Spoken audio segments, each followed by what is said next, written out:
mean as Thank much you. to you now as it did when you first started? Of course.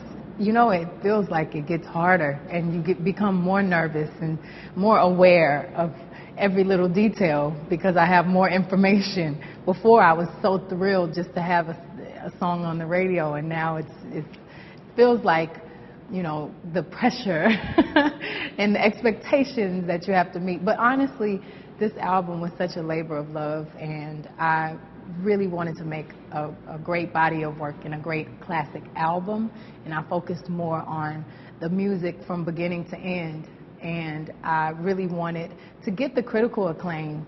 And I feel like, you know, the longer I do this, I've been doing it for 15 years now. It's so crazy. And now, you know, number ones are amazing, but to see some of the comments that, you know, the Rolling Stones and the New York Times and all of these credible, amazing, really critical magazines and papers, some of the acclaim has really made me my proudest.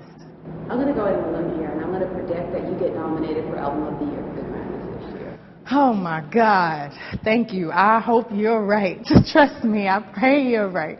But you know, like I said, just getting the respect from my peers and reading the really tough critics, them acknowledging, you know, my growth and my bravery, because that was really what I wanted to do, is kind of go against the grain and try to put chords and bridges and lyrics and music back on the radio and back on albums. And I'm not sure, I think my first album was a classic album, but the other two were great, but I didn't focus on that. I focused more on singles, and this time I said, let me take it back to, you know, when people just listen beginning to end. And one thing that struck me about this album was that it sounds very fresh.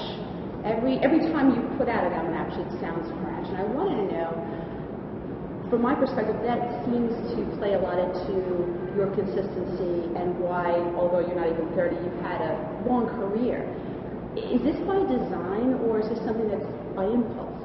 Well, I am someone that has to be stimulated, and I get bored fast, and I try to master things. I like challenges, and I feel like our job on earth, we're just supposed to learn as much as we can and go to the next level and keep growing as human beings. I think we're growing and becoming smarter and stronger at our art until we pass away, you know. I feel like I never want to do the same thing twice, and I feel like some artists, which it's great, they focus on their, you know, their image or their hairstyle or their clothes or, you know, how they're going to present themselves.